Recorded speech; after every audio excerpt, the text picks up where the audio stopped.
Hello नमस्कार मंडळी, gossip गर्लच्या आजच्या नवीन पॉडकास्टमध्ये पुन्हा एकदा तुम्हा सर्वांचं खूप खूप आणि मनापासून स्वागत आहे. तर मला वाटलं नव्हतं की ह्याच्यावरती मला एवढ्या लवकर परत पॉडकास्ट बनवावं लागेल, पण ह्याने चान्सच दिला आणि डेफिनेटली हे पॉडकास्ट तुम्ही नक्की ऐका.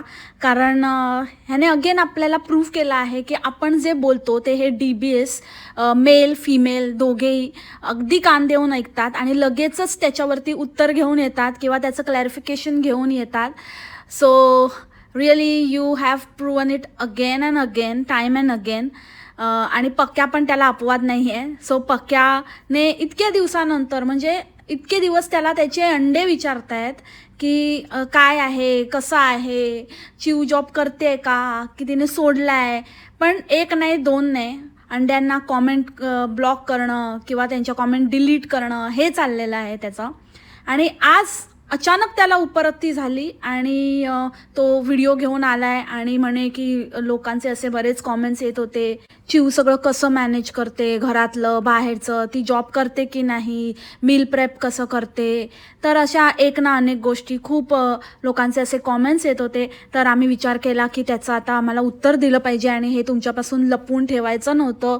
ओ रिअली लपवून ठेवायचं नव्हतं, याचा अर्थ तू ते लपवून ठेवलं होतंस, म्हणजे तू ते अवॉइड करत होतास. कारण लपून ठेवण्याचा प्रश्नच कुठे येतो, म्हणजे ह्या सेंटेन्सचा उल्लेख होण्याचा प्रश्नच नव्हता ना की आम्हाला लपून ठेवायचं नव्हतं. हे तू कोणाला सांगतोय, कोणाला क्लॅरिफिकेशन देतोय की तुला ती गोष्ट लपून ठेवायची नव्हती, पण तू ती ठेवलीस. याचा अर्थ तुझी चोरी जेव्हा पकडली गेली तेव्हा तू आज त्याचं उत्तर घेऊन आलास की आता मी पकडला गेलोय, आता माझं खरं रूप लोकांसमोर येतंय. म्हणजे जे मी वारंवार आणतच असते ह्या पुढेही आणणार आहे, पण अंड्यांना ते घुसत नाही, ते गोष्ट वेगळी. पण नक्की नक्की एक दिवस येईल जेव्हा तुझ्या अंड्यांच्या पण हे लक्षात येईल आणि तो दिवस दूर नाही आहे आता. आणि असंच एकामागे एक गोष्टी घडत जातील. मी फक्त पिल्लू सोडेन आणि तूच तुझी रियालिटी लोकांसमोर आणशील. सो येस चिव, तुला again you have to go back to work, because लवकरच हे सगळं बाहेर येणार आहे आणि लवकरच तुमची पण हालत तीच होणार आहे जी इतर DBSची हळूहळू होते आहे. So you have to work, there is no other option. कारण तुमच्यासारख्या लोकांचं, जे लोकांची बुनियादच खोट्याची आहे, ज्यांचा पायाच खोट्याने रचलेला आहे, तर त्यांचं जास्त काळ टिकणार नाही. आणि हेच जे खोटेपणा आहे, हेच जे तुम्ही भामटेगिरी भुरटेगिरी लोकांना उल्लू बनवणं लावलेलं आहे ना, त्याचा पर्दाफाश करणं हेच माझं काम आहे आणि त्याचसाठी मी आलेली आहे आणि तेच मी करून राहणार आहे. सगळ्यात आधी ही बाई इतकी लो ऑन कॉन्फिडन्स आहे, म्हणजे हिचा जो मुखवटा होता, हिने जे काही असं दाखवण्याचा प्रयत्न केला की ही खूप स्ट्रॉंग हेडेड आहे आणि ही खूप करिअर ओरिएंटेड आहे, खूप मेहनती आहे, ह्यातलं ती काहीच नाही आहे. ती एक बुळचट ठमाबाई आहे आणि पक्क्याचा बुरा कटलाय, बुरा कटलाय.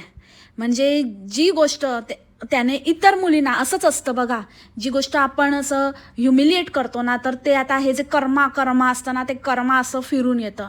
जे त्याने इतर मुलींना ह्युमिलिएट केलं की त्या मुली चांगल्या नव्हत्या, जे मला हवं होतं त्या एक्सपेक्टेशनला त्या खऱ्या उतरत नव्हत्या, ह्याला एकदम अशी सुंदर अशी नाजूक कळी पाहिजे होती आणि एकदम अशी छान सुडोल अशी एक मुलगी पाहिजे होती, मग ती कमवणारी पण असली पाहिजे आणि अशी तशी नाही, एकदम चांगली अशी चांगली छापणारी असली पाहिजे, फुल ह्याला छापून दिलं पाहिजे.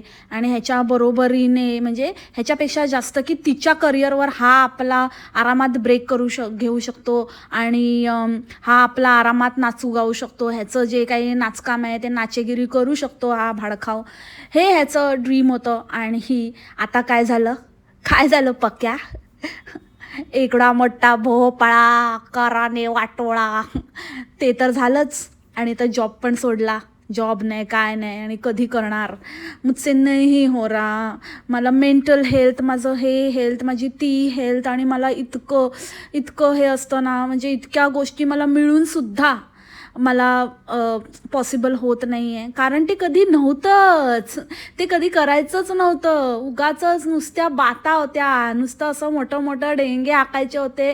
ते तर म्हणजे लॉकडाऊन आलं आणि सगळं मिळून आलं म्हणून ते 5-5.5 वर्ष मलाही खाल्ली, नाही तर तेवढी पण वर्ष या पक्क्याला मजा मारता आली नसती. ही ढमाबाई कधीची ढमू बसली असती. क्या करेगा रे पक्क्या तू, अभी तुझे तो इसको लेके ही बैठना पडेगा. ये ऐसी ही बिना काम की और बिना सगळंच, म्हणजे जे काही होतं, जे जे टिक केलेलंस ना, त्या टिकमधलं आता एक पण टिक नाही, त्याच्यावर आता असं क्रॉस कर, फुल्ली मार त्याच्यावर. जडपट कुठला मोठ्या मोठ्या बाता मारायच्या. म्हणून आहे ना, म्हणून स्वतःला जास्त शहाणा नाही समजायचं. आणि ना, बी रिअलिस्टिक, जरा रिअलिस्टिक एक्सपेक्टेशन्स ठेवत जा. आणि जरा आपली शकल बघ, आपली अक्कल बघ, आणि नंतर दुसऱ्यांना ह्युमिलेट कर, नंतर दुसऱ्या मुलींना जज कर तू. ठीक आहे? जे तू केलंस ना, त्याचाच तुझ्यावर गेम केलाय कर्माने. ओ मंडळी, I am so happy for those girls ज्याला म्हणजे हा म्हणे की मी अशा कितीतरी मुलींना रिजेक्ट केलं. ग्लॅड. ते पण म्हणत असतील त्याला मी तरी तुला कुठे म्हणजे एक्सेप्ट करणार होती, किंवा कुठे तुझं प्रपोजल अप्रूव्ह करणार होती. तू कोण आहेस रिजेक्ट करणारा? आणि जर याने खरंच केलं असेल ना, तर यार you are so lucky man. म्हणजे खरंच सुटलात तुम्ही, वाचलात. आणि ह्याचे गुणगान गाऊन पण काही होणार नाही याची. स्वतःच्या मनाला समजाव तू फक्त, आता तेवढंच राहिलं. Because you both don't have any other option. फक्त आणि फक्त स्वतःला समजा की हिच्यामुळे मी किती लकी आहे, आणि हा मला मिळाला आहे म्हणून मी किती लकी आहे. But you know what, people really laugh at you, की रिअली म्हणजे खरंच नाही मिळालं, तुम्ही एकमेकांनाच आहात बाबा, पूरक आहात. हे मी आता म्हणजे खरंच मला असं बिलीव्ह झालं आहे की राम मिलाई जोडी असते बाबा. हेच होते एकमेकांसाठी बनलेले, हेच होते एकमेकांचा तोत्या काटणारे, ते एकमेकांना भेटले.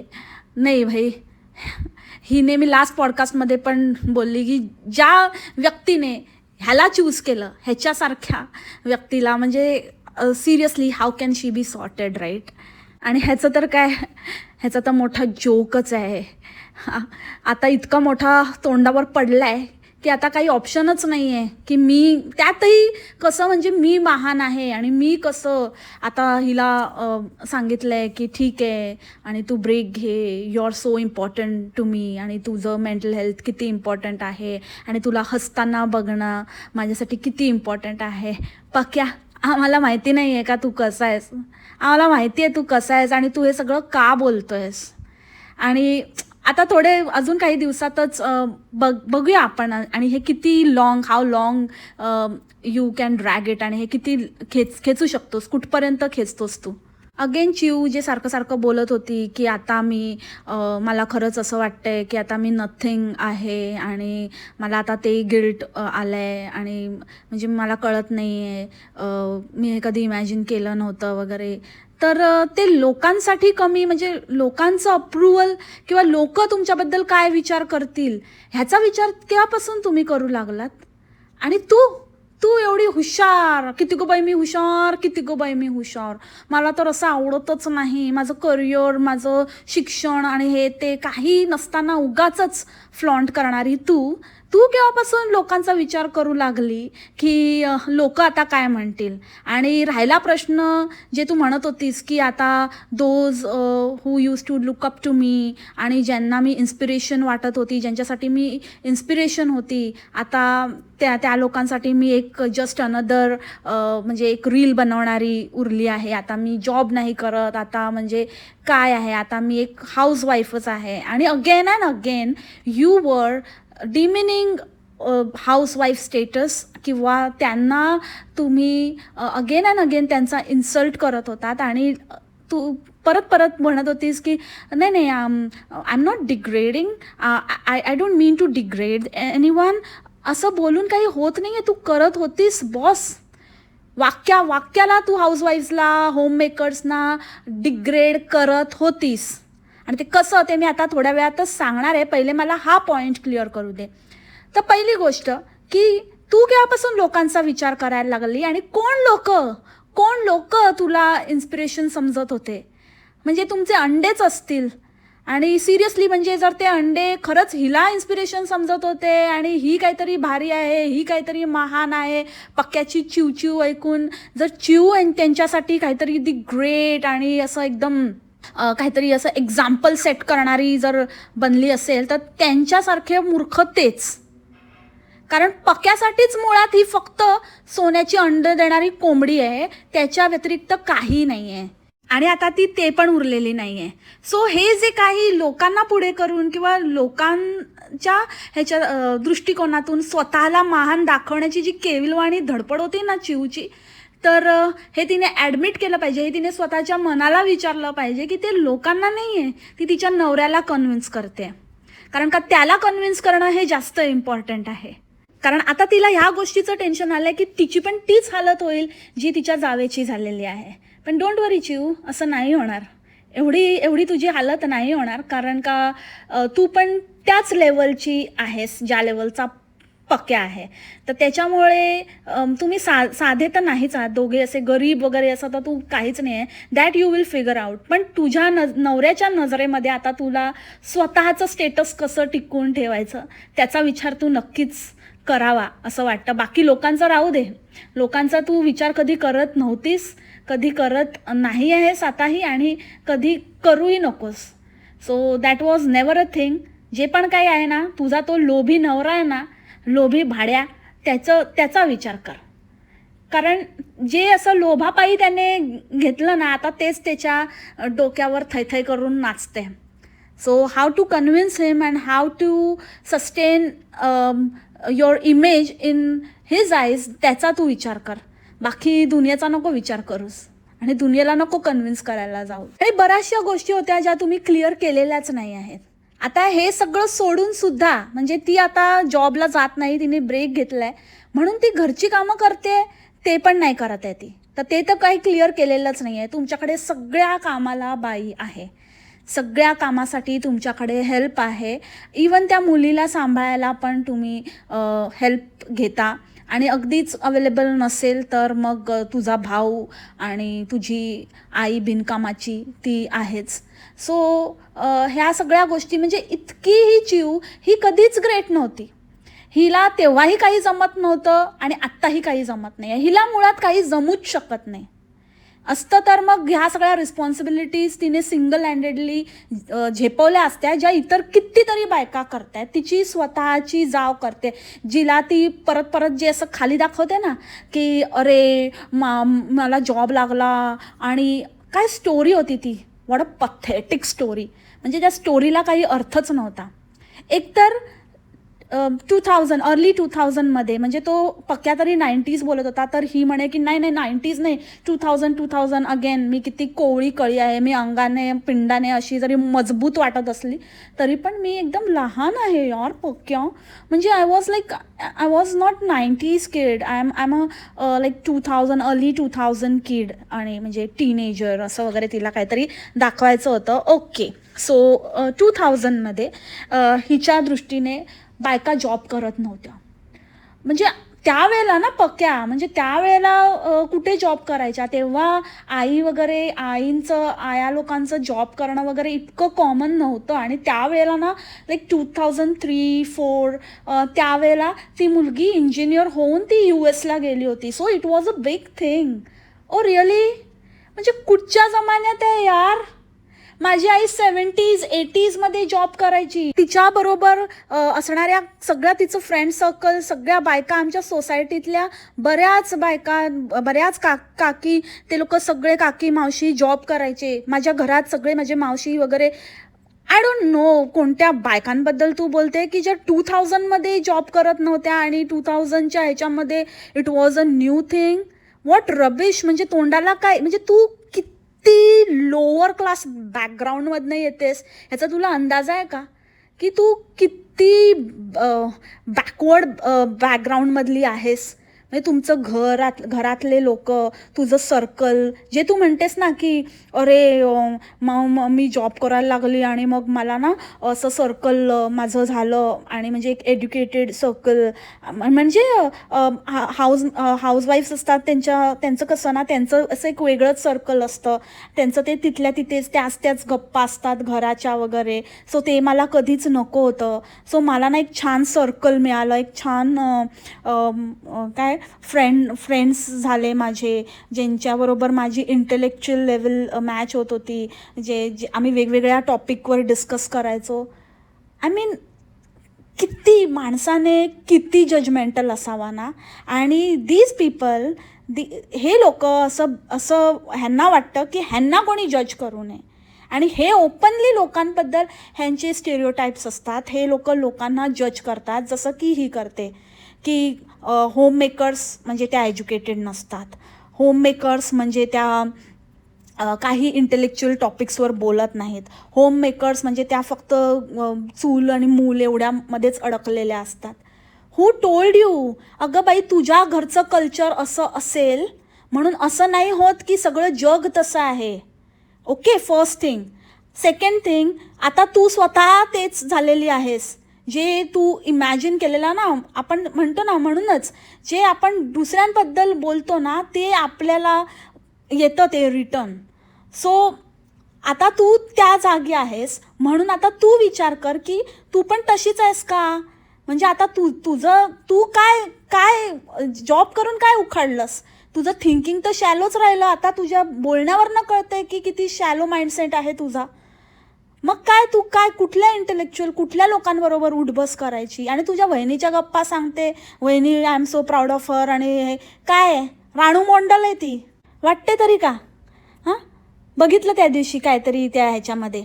म्हणजे एक नुसतं ना, एक असतं ना एक पुस्तकी किडा, आणि एक दुसरा एक टाईप असतो जे असे खूप नर्ड नसतात किंवा खूपच असं म्हणजे एकदम असे फर्स्ट येणारे आणि खूप असं एक्सेल करणारे वगैरे नसतात, ठीकठाक असतात, पण त्यांचं ओव्हरऑल ग्रूमिंग झालेलं असतं. सगळ्या बाजूने ते स्ट्रीट स्मार्ट असतात.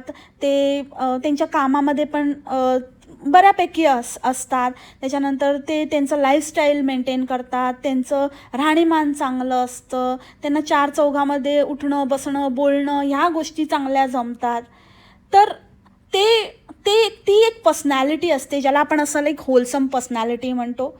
तर ती पर्सनॅलिटी असणं महत्त्वाचं असतं. ह्याच्यामध्ये मला वाटतं ह्यांच्या घरामध्ये सगळे असेच बनलेत, हे ह्याच्यासारखे भोंदू ढमे. अजून काय नाही, फक्त असंच आपलं नुसते अभ्यास मम्मी पप्पा आणि बस एवढंच ह्यांना माहिती आहे. आणि हे लोक दुसऱ्यांना जज करतात, दुसऱ्या बायकांना जज करतात. अगं चिवडे, अगं तुझ्यापेक्षा जग कुठे निघून गेलं. तू नोकरी करून जेवढं स्वतःला अपग्रेड केला नसशील ना, तितकं होममेकर्सने स्वतःला अपग्रेड केलं आहे. कितीतरी पुढे निघून गेल्या त्या, कितीतरी गोष्टींचं नॉलेज घेतलं त्यांनी आणि मस्त लाईफ एन्जॉय केली आहे. तुझ्यासारखं नाही काहीतरी असं कमवण्याचं आणि ह्याला त्याला प्लीज करण्याच्या चक्करमध्ये सडवून टाकली लाईफ. काय नाही केलं इतक्या वर्षामध्ये आपलं असं ते असं भोपळ्यासारखं तोंड घेऊन नुसतं ग्रम्पी होऊन असं बसण्याशिवाय काय केलं काय तू आयुष्यामध्ये. सच अ वेस्ट. म्हणजे सिरियसली आज मला असंच वाटलं. म्हणजे आता मी पण असं काही ह्याला डिग्रेड करत नाही हा मंडळी. मला फक्त इतकंच वाटतंय की यार म्हणजे रिअली म्हणजे मस्त एन्जॉय करतो ना. जे होममेकर्स असतात ते पण असं म्हणजे आपल्या लाईफमध्ये मेन म्हणजे समाधानी असलं ना माणूस, की तो कुठल्याही स्थितीमध्ये त्याच्या चेहऱ्यावर तेज दिसतं आणि मग ते फुल एन्जॉय करतात आणि मग ते दिसतं. त्याच्यासाठी काही हिच्यासारखे मोठे ज्ञानी लोक बनण्याची किंवा असे ज्ञानी डोस घेण्याची काहीच गरज नाही आहे. आणि एका बाजूला हे असतात जे कधीच समाधानच नसतं होत, किती काहीही मिळालं. आता तुम्ही मला सांगा, हिने स्वतः कबूल केलं की आधीचं तर जॉब हिचा म्हणजे मी जसं सांगितलं ते अगेन हिने रिपीट केलं की ते सबॅटिकल आणि नंतर काय ते कोविड आणि ह्या सगळ्यामध्ये तिने कसं बसं ती 5 वर्ष काढली. आणि जसं तिला सांगितलं की आता वर्क फ्रॉम होम बंद आणि आता वर्क फ्रॉम ऑफिस चालू, तेव्हापासून हिचे धाबे दणाणले. जे की हिच्याकडनं म्हणजे तेच ना, ते पण 5 वर्ष हिने फक्त हेच असं तसं टंगळमंगळ सगळ्या गोष्टींचा लाभ घेत तुकपट्टी येडा बनवत हिने ती वर्ष कशी बशी काढली. आता तेव्हाच हिने आपली असलियत पक्याला दाखवली असती. त्यानंतर मग हिने तो जॉब सोडला. जेव्हा वर्क फ्रॉम ऑफिस चालू झालं तो सोडला. त्याच्यानंतर पण ही बाई म्हणते की मला इतके चांगलं ऑफर मिळाली आणि इतकं गुणगान गायलं दोघांनी मिळून की काय नाही ऑफर केलं तिच्या न्यू कंपनीने. ही स्वतः म्हणाली की HR वर्क फ्रॉम होम करतोय आणि एम्प्लॉईज ऑफिसमधनं काम करतायत, ती फॅसिलिटी हिला दिली. She use to work from home. तिला फ्लेक्सिबल ऑफिस आवर्स होते, तिला अजिबात स्ट्रेस नव्हता कामाचा. आणि असं काही हे नव्हतं की तू केलंच पाहिजे, तू असं तुला जसं जमेल, तुला जसं होईल तसं कर. किंवा तिला इवन हे पण होतं की तिच्या अगदी बाजूला नेक्स्ट बिल्डिंगमध्ये ऑफिस होतं, तरीही तिला फोर्स नव्हता की तिने ऑफिसला यायचं. तिला तिला म्हणजे काय होतं आता मला खरंच माहिती आहे मला ती कंपनी, पण थोडंसं आता जरा बघावं लागेल. म्हणजे लिटरली अशी काय मजबुरी आहे त्या कंपनीची, किंवा असं काय हिच्यात बघितलं, काय पोटेन्शियल या आळशीमध्ये बघितलं तुम्ही की इतकं हिला हे केलं. आणि आता तरी तुम्हाला कळलंच असेल की शी नेवर डिझर्व दॅट. कारण हिला इतकं सगळं मिळूनसुद्धा हिने ते सोडलं. आणि नाही होत, मला त्रासच होतो, मला कळतच नव्हतं, मी असं कधीच खुश नव्हते, मला खूप स्ट्रेस होत होता आणि मी कधीच काहीच करू शकत नव्हते, मी जगायचं विसरून गेले होते, ब्ला ब्ला ब्ला. मला मेंटली मी एकदम डिस्टर्ब असायचे, मला मायग्रेन व्हायचं, हे ते. म्हणजे इतकी कारणं, एक ना 100 कारणं, पण ते काही रिलेटच नव्हतं होत मला. म्हणजे एका बाजूला तू बोलते की काही म्हणजे काहीच प्रॉब्लेम नव्हता, म्हणजे सगळ्या गोष्टीला मी जे बोलेन त्याला माझी कंपनी, माझे सिनियर्स ॲडजस्ट करायला तयार होते, माझ्यासारखी लकी मीच. पण मग प्रॉब्लेम काय होता? मग इतकं मिळूनसुद्धा जर तू नाही करू शकत, याचा अर्थ तू काहीच करू शकत नाहीस, तू करण्यासाठी बनलेलीच नाही आहे. हे फक्त अशा नुसत्या बाता आहेत. जसं तू तो वर्ड यूज केला ना, माझी लहानपणापासून एक फॅन्टसी होती. बाय द वे त्याला फॅन्टसी नाही म्हणत, त्याला फॅसिनेशन म्हणतात. की त्या ताईला बघून तुला खूप फॅसिनेटिंग वाटायचं आणि तुला तिच्यासारखं जॉब करावा, एक करिअर तुझं असावं, असं तुझं फॅसिनेशन होतं. You were fascinated by her. Fantasy नव्हती. सो मे बी तू ते खरंच बोलली की फॅन्टसी होती तुझी आणि म्हणूनच ती फॅन्टसीच राहिली. तुला एक काहीतरी वेगळंच तुझ्या इमॅजिनरी वर्ल्डमध्ये तू जगत होती, जे की तुला इतकं मिळूनसुद्धा तुला त्याचा लाभ घेता आला नाही. So you are such a waste. आणि तू खरंच म्हणजे इतकी इतकी काय म्हणू मी, लूजर आहेस. मला ह्यांना अपॉर्च्युनिटी देणाऱ्या कंपनीजना पण हे सांगायचं आहे की जे वेल डिझर्विंग आहेत, ज्यांना खरंच गरज आहे, आणि जेव्हा माणसाला गरज असते ना तेव्हा तो डेडिकेटली काम करतो. हे सगळे टाईमपास करणारे आहेत हे सगळे. आणि जे काही तुम्ही म्हणजे कॅन्डिडेट चूज करता, तर आता seriously it's a question mark on you. म्हणजे की तुम्ही असा कॅन्डिडेट चूज करता ज्याला काही गरज नाही आहे आणि जो फक्त तुमचं फायदा घेऊन आणि वर तोंड करून लोकांना आणि सांगतात पण की अरे मला तर एवढं सगळं मिळत होतं आणि एवढं सगळं. जस्ट इमॅजिन, जी व्यक्ती अक्षरशः घासते, ज्या व्यक्तीला खरंच गरज आहे, ज्या व्यक्तीला, अशा कितीतरी स्त्रिया आहेत की ज्यांना खरंच त्यांना नाही इच्छा आहे जॉब करण्याची, पण मजबुरी म्हणून त्या करतायत. त्यांची खरंच मजबुरी आहे आणि त्यांना ना अजून बेटर अपॉर्च्युनिटी मिळाली तर त्यांच्या कुटुंबियांचं, त्यांचं खरंच भलं होणार आहे, त्यांचे कितीतरी प्रॉब्लेम्स सॉल्व्ह होणार आहेत. अशा लोकांना तुम्ही डावलून किंवा अशा लोकांना तो चान्स न देता तुम्ही ह्यासारख्या थुकरट लोकांना हे करतात, गुड फॉर नथिंग लोकांना तुम्ही, मग ही चिऊ असू दे नाहीतर तो डॉक्टर फन्या असू दे. म्हणजे शेम ऑन यू यार. हे कुठले कंपनीज आहेत? अशा कंपनीजना आता आपल्याला खरंच हायलाईट करायला लागेल आणि खरंच हे सगळ्या गोष्टींना कनेक्ट करून असं कुठेतरी ह्या गोष्टी बाबत आवाज उठवायला लागेल. हे खूप जरुरी आहे. Why others are not getting the same treatment these guys are getting. म्हणजे ह्यांचं काय असं काय कॉन्ट्रीब्युशन आहे? बरं, यांचं काही कॉन्ट्रीब्युशन पण नाही. हे इतके आळशी, इतके टट्टू आहेत. म्हणजे आता काही प्रायव्हेट कंपनीजने पण असं काहीतरी चालू केलं आहे का की असं, म्हणजे तो कोटा असतो ना गव्हर्नमेंटमध्ये की स्पोर्ट्सवाले किंवा नाटकात काम करणारे, म्हणजे ते फक्त असं नावाला असं हजेरी लावतात, त्यांचं नाव असतं तिथे आणि त्यांना सॅलरी मिळत राहते आणि ते त्यांचं कॉन्ट्रीब्युशन हे त्यांचं नाटकामध्ये किंवा स्पोर्ट्समध्ये वगैरे असतं, ते त्यांचं ते काम त्या कोट्यातनं त्यांना मिळालेलं असल्यामुळे ते कंपनीचं म्हणजे त्या गव्हर्मेंट ऑर्गनायझेशनचं नाव किंवा आमच्या ह्याचा एम्प्लॉई आहे वगैरे. सो त्यासाठी पूर्वी ते असं असायचं, आय थिंक आत्ताही असेल. पण असं प्रायव्हेटवाल्यांनी पण चालू केलं आहे का अशा या ठग लाईफ इन्फ्लुएन्सर्सना असं आपल्या ह्याच्यात ठेवून घ्यायचं? एका बाजूला आपण कितीतरी निष्पाप लोकांचे जीव जाताना बघतोय. आता मागेच एक केस झालेली, ती चार्टर्ड अकाउंटंट आणि म्हणजे टॉपर होती आणि कामाच्या प्रेशरमुळे आणि ऑफिस पॉलिटिक्स आणि अशा बऱ्याचशा गोष्टींमुळे ते एक झालं होतं, ती दुर्घटना झालेली.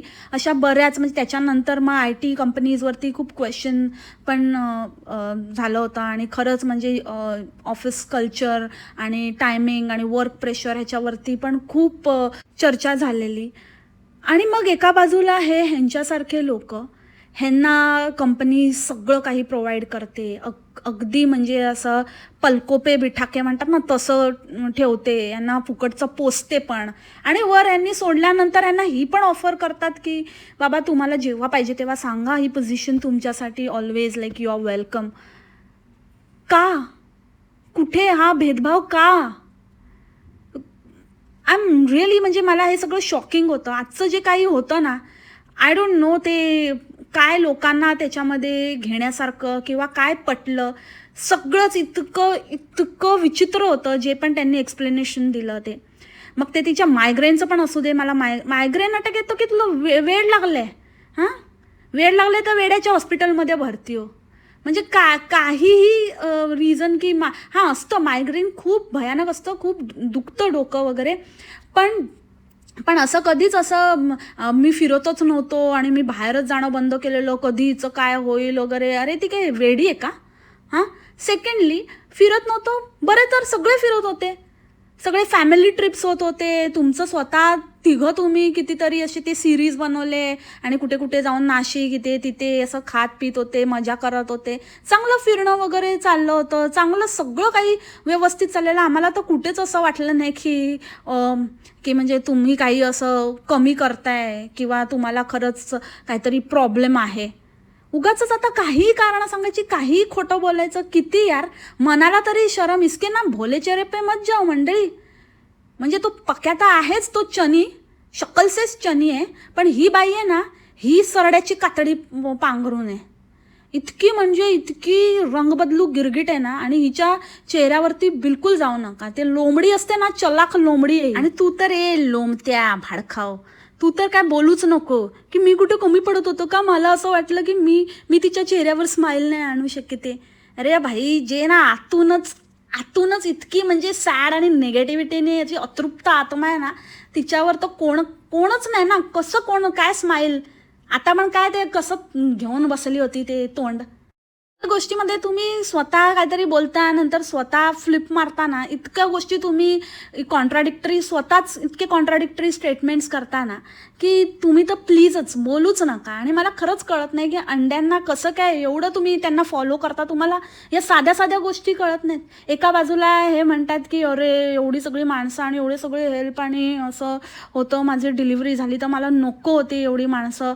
आणि मग एका बाजूला म्हणायचं की अरे मी एकटीच होती आणि मला एकटीला सगळं करावं लागलं. म्हणजे इतकं खोटं. एका बाजूला एक म्हणायचं, एका बाजूला दुसरं बोलायचं.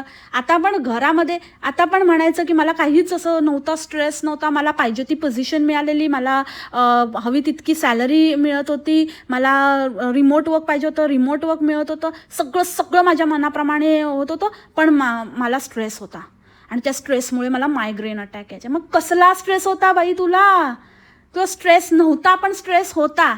या गोष्टीला काय अर्थ आहे? किती खोटं बोलायचं यार. धडधडीत लाज नाही वाटत तुम्हाला?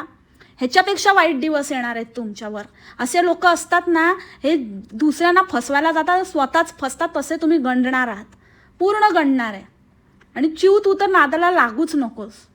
आणि सो बात की एक बात, तुम्हाला फक्त हे यूट्यूब रूपी घबाड सापडलं, तू कधीच काही करू शकत नव्हतीस, ती धमकच तुझ्यामध्ये नव्हती. You were always a loser. आणि त्याच्यामुळे तुला असं वाटलंय की चल मी आता हेच करते, हे टाइमपास आहे, ह्याच्यामध्ये काही जास्त हे नाही आहे. मेन तर गोष्ट तुमच्या प्रायोरिटीज सेट असल्या ना की सगळं काही होतं. तू एका बाजूला म्हणते की मला हे सगळं होतं आणि मला ना शूट करायला आणि हे सगळं यूट्यूबकडे आणि कॉन्टेंट क्रिएशनमध्ये मला वेळच मिळत नव्हता आणि मला ते करायलाच मिळत नव्हतं. सो मला त्याचं बर्डन आलेलं. अरे कशाला? It was not meant for you. जर तुला तुझं करिअर ह्याच्यात करायचंच नव्हतं, तुझं करिअरवर तुला फोकस ठेवायचा होता, you should have focused on your career. तू तुझं करिअरवरच कॉन्सन्ट्रेट करायला पाहिजे होतं ना. तुला कशाला पडली आहे इकडे कॉन्टेंट क्रिएशनची आणि ह्याची त्याची? कशाला तुला दोन्ही दगडावर पाय ठेवायचे? तुला कोणी फोर्स करत होतं? पक्क्या फोर्स करतो तुला की तुला कॉन्टेंट क्रिएशन करायचं होतं? तर तसं आहे तर ते कबूल कर की मला हे करायचं होतं. मी खोटं बोलली तुमच्याशी. मला कधीच असं मेहनत करून किंवा मी जे शिक्षण घेतलंय त्याच्यामध्ये काहीतरी करायचं नव्हतं. किती खोटं बोलायचं यार, आणि किती ते गोल गोल गोल गोल गोल गोल गोल गोल फिरवून बनवायचं. तुला हेच आहे की तुला हा इझी वे आउट वाटला. तुला असं वाटलं की ह्याच्यामध्ये मी काहीतरी करेन आणि ठीक आहे, लोक मला काहीतरी बोलले तर मी जसं लास्ट टाईम बोलली की सरळ उडवून टाकेन, डिलीट करेन आणि ते मी करेन, ते माझ्या हातात असेल आणि त्यातूनच मला मोटिवेशन मिळेल. I will just delete and block and I will get motivated. जे पण मला रियालिटी सांगायला येतील ते मी त्यांना मी सरळ उडवूनच टाकेन. So that is the easiest option for me. आणि लोकांना हे तोत्या बनवणं हे खूप इझी आहे काहीतरी प्रोडक्टिव्ह करण्यापेक्षा. सो हे तू चूज केलं आणि this is the reality, this is your reality. Fake influencers आणि फेक दुनिया आहे तुमची आणि हे अगेन जास्त काळ टिकणार नाही आहे. So yes, again prepare for the future and be prepared to मेहनत करायला तैयार रहा. कारण ऐसा नहीं चलेगा बाबा, ये पक्का रखेगा नहीं. तेरी हालत हो जाएगी जैसे उसकी हुई है तेरी जेठान देवरानी की. आयरनी इज की हे लोक, ज्या लोकांचा स्वतःचाच काही ठिकाणा नाही आहे, ह्या नवऱ्याला पण कंपनीमध्ये नाचेगिरी करायचा म्हणून लाथ मारली, भावाने पण कांड करून ठेवले, HR चा ईमेल IDच लीक केला, त्याला पण जॉब लागायच्या आधीच गेला, आणि हिची ती राणू मंडल आणि तो भाऊ तो पण अतिशहाणा, हे सगळे मिळून ज्यांचं स्वतःचाच सगळं डामाडोल आहे, ह्यांना स्वतःलाच लाईफमध्ये काही क्लॅरिटी नाही आहे, काही गोल नाही आहे, हे लोक दुसऱ्यांचं करिअर काउन्सिलिंग करणार आहेत.